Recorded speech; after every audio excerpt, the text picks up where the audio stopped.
करीब 19 साल का एक लड़का होता है जो कि बुरी संगत में पड़ जाता है। कभी बदमाशों के साथ उठता बैठता था, तो कभी ड्रग्स का कारोबार में लग जाता है, तो कभी वो अपहरण करता है, तो कभी किसी से रंगदारी मांगने की कोशिश करता है। ये बात जब उसकी माँ को पता चलती है, माँ नहीं चाहती थी कि वो अपने बाप का जैसा बने, माँ नहीं चाहती कि वो अपने चाचा के जैसा बने। चाचा भी यही सब काम किया करता था। माँ चाहती थी कि वो एक अच्छा इंसान बने। इसलिए माँ ने उसकी मुखबिरी करना शुरू कर दिया और पुलिस को उसकी पल पल की रिपोर्ट देनी शुरू कर दी, ताकि वो पुलिस की चंगुल में अगर आ जाएगा तो पुलिस उसे सुधार देगी। कुछ पुलिस वालों से उसने ऐसा ही वादा लिया था। लेकिन ये बात जब उस बेटे को पता चल जाती है कि सबसे ज्यादा मुखबिरी तो उसकी सगी माँ ही कर रही है, ये बात उस लड़के को बहुत ज्यादा नागवार गुजरती है, उसे गुस्सा दिलाती है। इतना गुस्सा दिलाती है कि वो तारीख थी 18 मई 1995 की, उसने अपनी माँ को गोली मार दिया और गोली मारने के बाद उसकी हत्या कर देता है। क्योंकि पूरा का पूरा परिवार वो गलत रास्ते पर चल रहा था, वो इलाका ही कुछ ऐसा था जो गलत रास्ते अख्तियार किया करता था। इसलिए मामला घर का था और घर के मामले को उसे दबा लिया जाता है। यानी कि इस बात का किसी को ज्यादा लोगों को भनक नहीं लगती कि माँ की हत्या की गई है, इसलिए बात आई गई हो जाती है। लेकिन वक्त जब आगे बढ़ता है तो उसका नाम इतना खूंखार, इतना खतरनाक हो जाता है कि वैसे तो उसका नाम था सरदार अब्दुल रहमान बलूच, लेकिन बाद में उसको रहमान डकैत के नाम से जानने लगते हैं। भारत यानी कि बॉलीवुड और बॉलीवुड यानी कि फिल्म जिसका नाम है धुरंधर, जो कि आजकल बहुत ज़्यादा चर्चाओं में है। और इस फिल्म के अंदर एक किरदार निभाया है अक्षय खन्ना ने। अक्षय खन्ना ने किरदार निभाया है रहमान डकैत का, और ये कहानी भी आज रहमान डकैत की है। आखिरकार वो कैसे इतना बड़ा डकैत बना, कैसे उसका बड़ी बड़ी एजेंसियों पर, बड़े बड़े नेताओं पर, बड़े बड़े बिजनेसमैनों पर और बड़े बड़े लोगों ही नहीं बल्कि आम लोगों जो गरीब थे उन तक भी उसका एक रसूख था, एक कब्जा था। जिधर को वो घूमता था उधर को हवाएं भी चलने लगती थी, घूमने लगती थी। तो कहानी ये रहमान डकैत की है कि आखिरकार वो कैसे डकैत बनता है। आदाब, नमस्कार, सत श्री अकाल। मैं उस्मान सैफी। आज की जो सच्ची घटना मैं आपको सुनाने जा रहा हूं, ये सच्ची घटना है पाकिस्तान में एक प्रांत है जिसका नाम सिंध है, और सिंध प्रांत की राजधानी है कराची। कराची बंदरगाह के दोनों साइडों में आबादी है, लेकिन एक साइड जो है उस साइड में जिसने जिन्ना रोड है, और जिन्ना रोड के बाद आगे अगर बात करें तो एक इलाका है, उस इलाके को लयारी इलाके के नाम से जाना जाता है, पहचाना जाता है। इस इलाके की सबसे बड़ी दुर्दशा कह सकते हैं, या फिर कह सकते हैं इसकी बदनसीबी कह सकते हैं।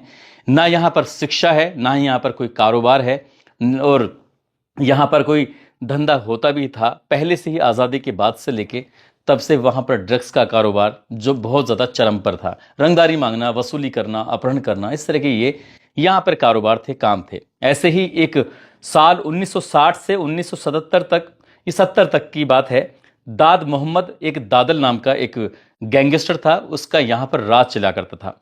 अब वो लोगों को कहता था कि तुम कोई भी बिजनेस कर सकते हो, कोई भी व्यापार कर सकते हो, कुछ भी कर सकते हो, लेकिन इसके बदले में आपको प्रोटेक्शन मनी देनी पड़ेगी। यानी कि आपको पैसे देने पड़ेंगे। हमारा कोई आदमी आएगा, आप पैसे दीजिए और काम करिए। यदि आप पैसे नहीं देंगे तो फिर आप काम नहीं कर सकते। वो ड्रग्स का धंधा था उसका अच्छा खासा, क्योंकि इस पूरे लयारी जो इलाका होता है, इस लयारी इलाके के अंदर लोगों को जो ड्रग्स की चाहत होती थी, तो ड्रग्स की चाहत दाद मोहम्मद दादल ही पूरी किया करता था। और ऐसे ही करते करते उसका एक रुतबा बढ़ने लगता है।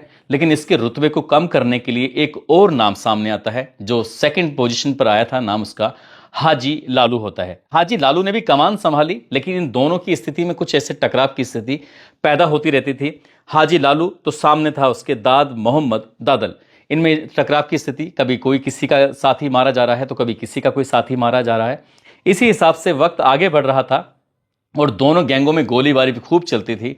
ऐसा लोग, वहां के स्थानीय लोग बताते हैं कि आसमान में इतने तारे नहीं दिखाई देते थे जितने की गोली चलने की आवाजें आती थी, जितनी गोली चलने की रोशनी दिखाई दिया करती थी। तो लोगों में एक तरह की दहशत थी, एक तरह का डर का माहौल चल रहा था। इसी इलाके का रहने वाला एक व्यक्ति जिसका नाम सरदार हाजी दाद मोहम्मद बलूच होता है, उसका एक छोटा भाई जिसका नाम शेरू होता है। ये भी इसी धंधे में थे, कभी ड्रग्स का कारोबार कर रहे हैं तो कभी किसी की चाकरी करना, कभी किसी का सिपाही बनकर रहना, जैसे हाजी लालू है या दाद मोहम्मद, इस तरह के काम करते थे, छोटे मोटे धंधे। परिवार में इनका बहुत ज़्यादा मामला बढ़िया नहीं था। लेकिन इस सरदार हाजी दाद मोहम्मद बलूच ने 2 शादियां की थीं। जो दूसरी बीवी होती है जिसका नाम खदीजा होता है, खदीजा को साल 1976 में एक लड़का पैदा होता है और उस लड़के का नाम रखा जाता है अब्दुल रहमान बलूच। अब्दुल रहमान बलूच, क्योंकि उसको घर का वैसे ही माहौल मिल रहा था, जैसे घर परिवार में चोरी चकारी का काम करना हो या फिर ड्रग्स का कारोबार करना हो, लेकिन बहुत अच्छा यहाँ का मामला नहीं था। इसलिए जैसा माहौल था वैसे ही माहौल में इस इलाके में बेरोजगारी हो, कम पढ़े लिखे हो, गुंडागर्दी हो या खून खराबा हो, ऐसा ही माहौल था। तो इस लड़के को भी माहौल कुछ वैसा ही मिल रहा था। और एक दिन, ये बात है तब की जब ये लड़का लगभग 13 साल की इसकी उम्र रही होगी, किसी ने इसे रोका टोका, इसे डांटा फटकारा, कुछ कहने की कोशिश की। इसे इतना गुस्सा आता है, ये तारीख थी 6 नवंबर साल 1989 की, जब ये 13 साल का था। इसने उस व्यक्ति पर छुपकर वार कर दिया। बताया जाता है कि चाकू से ताबड़तोड़ उस पर वार किया, और जैसे वार करता है तो वो उस इलाके में इसका नाम एकदम से सुर्खियों में आ जाता है। और जैसे नाम सुर्खियों में आ जाता है, हालांकि बात पुलिस तक नहीं पहुंचती है, परिवार वालों ने जैसे भी था ले देकर किसी भी तरकीब से उस मामले को दबा लिया था, रफा दफा कर लिया था। लेकिन ये जो लड़का था वो सही रास्ते पर नहीं था, बल्कि रास्ता इसने दूसरा अख्तियार कर लिया था। एक तरह से कह सकते हैं जो दो गैंग बने हुए थे, एक दाद मोहम्मद दादल और दूसरा हाजी लालू, तो ये हाजी लालू के गैंग में जाकर शामिल हो जाता है। उसके सिपाही के रूप में काम कर रहा था, उसके चमचे के रूप में काम कर रहा था, उसकी चाकरी करता था, जैसा वो कहता था वैसा करता था। चाहे ड्रग्स का कारोबार हो, फिरौती के लिए अपहरण करना हो, जबरन वसूली करना हो या किसी की जमीनों पर कब्जा करना हो, इस तरह के काम में वो लग जाता है। एक दिन इसकी मां को इस बात का पता चल जाता है, तो मां ने पुलिस से जाकर शिकायत की, इसकी मुखबरी करना शुरू कर दिया। पुलिस से कहा कि मेरा बेटा गलत रास्ते पर है, इसको सुधारने की कोशिश करिए साहब, मदद कर दीजिए। लेकिन पुलिस तो शायद क्या मदद करती, लेकिन इसने अपनी मां का ही कत्ल कर दिया। 18 मई साल 1995 में इसका कोई ऑफिशियल रिकॉर्ड नहीं मिलता, लेकिन यह बात हर कोई जानता है, हर कोई पहचानता है। खासकर जब यह पुलिस की गिरफ्त में आता है, तब पुलिस की गिरफ्त में आने के बाद इसने कुछ ऐसे ही बात की थी। और अवैध हथियार ड्रग्स के मामले में एक बार ये पकड़ा जाता है, और जब पकड़ा जाता है तो लगातार करीब करीब 2.5 साल के आसपास जेल में रहता है। ये तारीख थी 10 जून साल 1997 की। कराची जेल से इसको सिटी कोर्ट के अंदर पेश करने के लिए लेके जा रहे थे, लेकिन ये मौका पाता है और मौका पाते ही वहां से भाग जाता है। पुलिस इसे तलाश करने की तमाम कोशिशें करती है, लेकिन ये पुलिस के हाथ नहीं आता। और एक वहां पर प्रांत है जिसका नाम है, प्रदेश है जिसका नाम बलूचिस्तान है, और बलूचिस्तान में एक खूब जगह लगती है, वहां जाकर छुप जाता है। 2.5 साल तो एक तरह से कह सकते हैं कि इसने सलाखों के पीछे ट्रेनिंग ली, साथ ही ये कुछ समय के लिए भाग जाता है बलूचिस्तान में। और बलूचिस्तान में भी अफगान का भी अच्छा खासा जोर है, अफगानियों का एक तरह से कह सकते हैं वहां पर प्रभाव है। तो वहां से भी कुछ ये दांव पेच सीख के आता है और वापिस आ जाता है फिर से लायारी के अंदर। लायारी के अंदर आता है, और साल 2001 की बात है, जिस व्यक्ति के, जिस गैंगस्टर के लिए, जिस बदमाश के लिए काम किया करता था, नाम उसका हाजी लालू होता है। हाजी लालू को साल 2001 में पुलिस पकड़ कर ले जाती है। जब पुलिस पकड़ कर ले जाती है तो उसकी गद्दी खाली रह जाती है। अब इधर ये गद्दी खाली थी, लेकिन जो उसका बेटा है हाजी लालू, का नाम उसका अरशद पप्पू है। अरशद पप्पू चाहता था कि उसकी गद्दी पर वो राज करे, लयारी पर पूरे पर वो राज करे, लेकिन अरशद पप्पू इतना नहीं खुला हुआ था, इतना नहीं मिला हुआ था, इतनी उसे तरकीबें नहीं आती थी जितनी तरकीबें रहमान डकैत जेल में रह के सीख गया था या बलूचिस्तान के हूब में रह के वहां सीख चुका था। अब ऐसी स्थिति में ये दोनों गैंग बन जाते हैं, और दोनों गैंग बनने के बाद फिर दोनों में आपस में पूरी तरह से ठन जाती है। यहां अरशद पप्पू ने अपना रुतबा कायम करने के लिए, अपना दबदबा बनाने के लिए, पूरी लयारी पर अपना रोब दाखिल करने के लिए एक बहुत बड़ा कारोबारी होता है जिसका नाम फैज मोहम्मद बलूच होता है, उसका वो किडनैप कर लेता है। और किडनैप करने के बाद उससे रंगदारी भी लेता है, इनकी पैसे भी लेता है, और पैसे लेने के बाद उसकी हत्या कर देता है। हत्या जो करता है वो लयारी, यानी कि पूरे पाकिस्तान के इतिहास में, खासकर इस लयारी के इतिहास में ऐसी कभी कोई हत्या नहीं हुई थी, ऐसा दावा किया जाता है। मीडिया में यह बताया जाता है कि उस बड़े कारोबारी को, जिसका फैज मोहम्मद बलूच होता है, उसको पहले मारा जाता है, उसके फिर टुकड़े किए जाते हैं, और टुकड़े करने के बाद गधे की जो गाड़ी होती है, उस गधे की गाड़ी पर उसको रखा जाता है, उसके टुकड़े, और उसके बाद फिर पूरे इलाके में घुमाया जाता है ताकि इस अरशद का दबदबा कायम हो सके, और ये पता चल सके कि देखो यहां पर एक नए व्यक्ति नहीं है, कि अगर उसका बाप जेल में चला गया है, सलाखों के पीछे चला गया है, या उसका बाप बूढ़ा हो गया है, तो उसके बेटे ने पूरी तरह से कमान संभाल ली है। उसको गधे की गाड़ी पे उसकी डेड बॉडी के टुकड़े थे वो घुमाया जाता है। बताया जाता है कि अगर किसी ने भी उसके खिलाफ मुखबरी करने की कोशिश की, किसी ने भी उसके खिलाफ जाने की कोशिश की, तो उसका अंजाम कुछ ऐसा ही होगा। और बाद में उन टुकड़ों को जलाया जाता है, और जलाने के बाद नाली में वो टुकड़े बहा दिए जाते हैं। ऐसी स्थिति में फैज मोहम्मद बलूच जो होता है, वो बड़ा कारोबारी, उसका बेटा जिसका नाम उजैर जान बलूच होता है, उजैर जान बलूच ने अपने बाप की हत्या का, उस कत्ल का बदला लेने के लिए रहमान डकैत से हाथ मिलाया, उससे दोस्ती की, और उसने कहा कि मेरे पास पैसे की कोई कमी नहीं है, लेकिन मैं चाहता हूं कि मेरे बाप के कातिल को सजा मिलनी चाहिए, और ऐसी सजा मिलनी चाहिए कि उससे भी ज्यादा भयानक खौफनाक सजा होनी चाहिए। अब ऐसी स्थिति में उजैर जान बलूच और रहमान डकैत दोनों मिल जाते हैं, और हर दिन एक तरह से कह सकते हैं कि खूनी खेल खेला जाता था। उधर अरशद और उसकी टीम इन पर हमला करती थी, इधर ये अरशद की टीम पर हमला करते थे, और रोज के रोज बताया जाता है कि कोई ना कोई मारा जरूर जाता था। इन लड़ाइयों में अगर शुरू से लेकर आखिर तक की हम बात करें तो लगभग 2000 लोगों के कत्ल हो जाते हैं, इस तरह का मीडिया रिकॉर्ड में जो आंकड़ा है। और ड्रग्स का कारोबार रहमान डकैत ने शुरू कर दिया, अपहरण का भी कारोबार शुरू कर दिया, हत्या का भी कारोबार करना शुरू कर दिया, जबरन वसूली का भी कारोबार करना शुरू कर दिया। लेकिन इस कारोबार के साथ साथ उसने अपनी उस इलाके में रॉबिन हुड की एक छवि बनाई थी। आसपास के लोगों की मदद करना, किसी बेवा की मदद करना, किसी के पास खाने का इंतजाम नहीं है तो उसकी मदद करना, किसी के पास अगर रोजगार नहीं है तो रोजगार की मदद करना। इस तरह के उसने जब काम करना शुरू किया, जब दौर धीरे धीरे आगे चल रहा था, तो इसी दौर में उसने 3 शादियां की थी। उसकी पहली पत्नी का नाम फरजाना होता है, दूसरी का नाम शहनाज होता है, और तीसरी पत्नी का नाम होता है सायरा बानो। इसने अलग अलग वक्त में इन 3 महिलाओं से शादी की थी, और शादी करने के बाद इनसे 13 बच्चे पैदा हुए थे।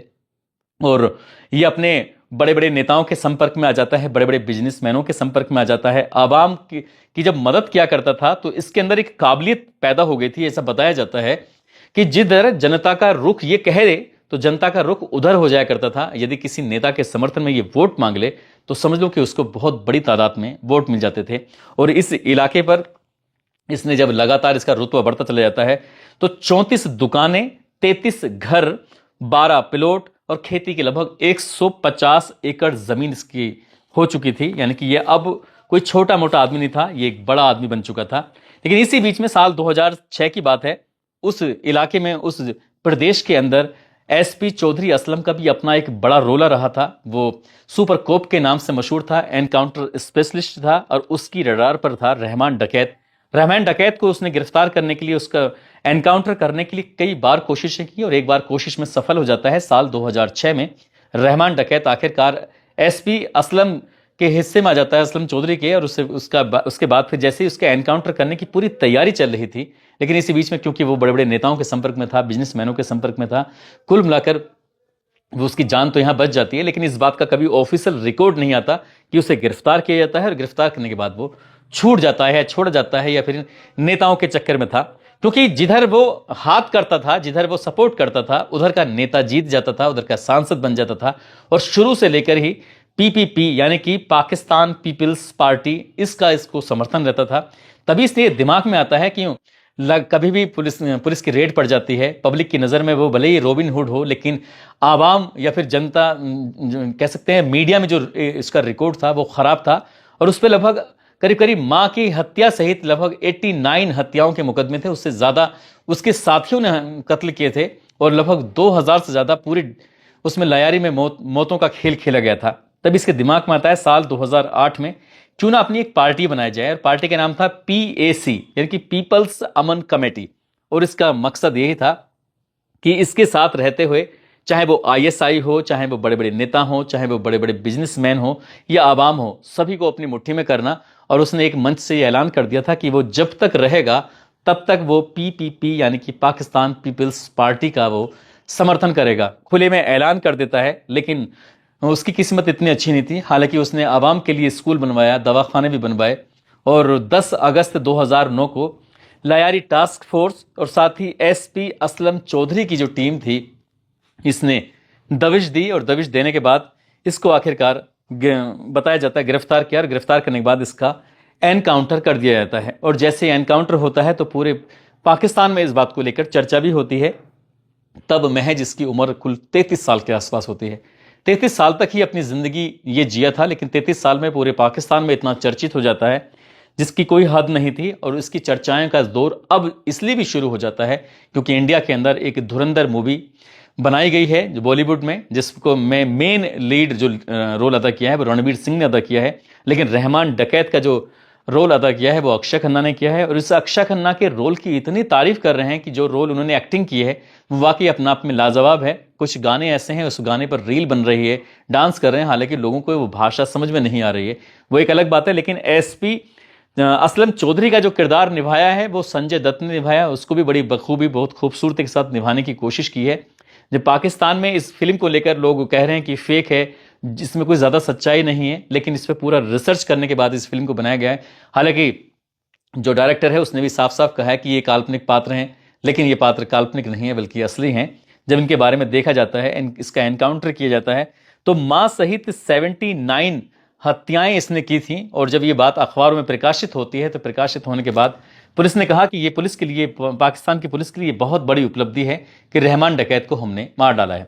अब रहमान डकैत तो मारा जाता है, लेकिन जो उसका दोस्त था जिसका नाम जो उजैर जान बलूच होता है, उसके बाप का बदला तो लिया नहीं गया था, लेकिन वो अपने बाप के बदला लेने के लिए लगातार कोशिश करता रहता है। और साल 2013 की ये बात है, और उसको एक मौका मिलता है उजैर बलूच को, और वो अरशद पप्पू जिसने क्या उसके बाप का कत्ल किया था, छोटे छोटे टुकड़े किए थे, उसका सगा भाई होता है जिसका नाम यासिर अराफात होता है। उन दोनों का वो किडनैप करता है, और किडनैप करने के बाद उनके छोटे छोटे टुकड़े करता है, टुकड़े नहीं बल्कि उनको बताया जाता है कि उनके जो सर जो था वो धड़ से अलग करने के बाद और गधे वाली गाड़ी पे बिठाता है और पूरे इलाके में घुमाता है।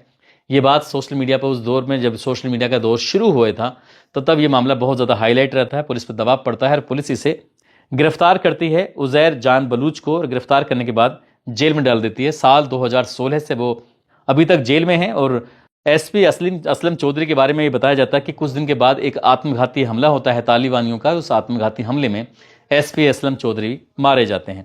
दोस्तों, इस पूरे घटनाक्रम को सुनाने का उद्देश्य किसी को परेशान करना नहीं है, बल्कि आपको जागरूक करना है, आपको सचेत करना है, आपको बताना है कि किस तरह से पाकिस्तान का वो इलाका जहां बेरोजगारी थी, जहां पर कोई स्कूल कॉलेज की कमी थी, लेकिन इस डकैत के मरने के बाद जब ये फिल्म बनती है, और फिल्म बनने के बाद जो वहां के लोकल के इन्फ्लुएंसर हैं, यूट्यूबर हैं, जब वहां पहुंचते हैं तो लोग डर की वजह से आज भी कुछ नहीं बोल पाते हैं।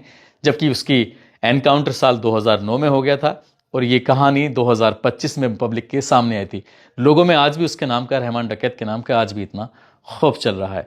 दोस्तों, जाते जाते बनारस के रहने वाले हैं धीरेन्द्र पटेल, जिनका नाम है, धीरेन्द्र पटेल को जन्मदिन की ढेरों सारी शुभकामनाएं, बहुत बहुत मुबारकबाद।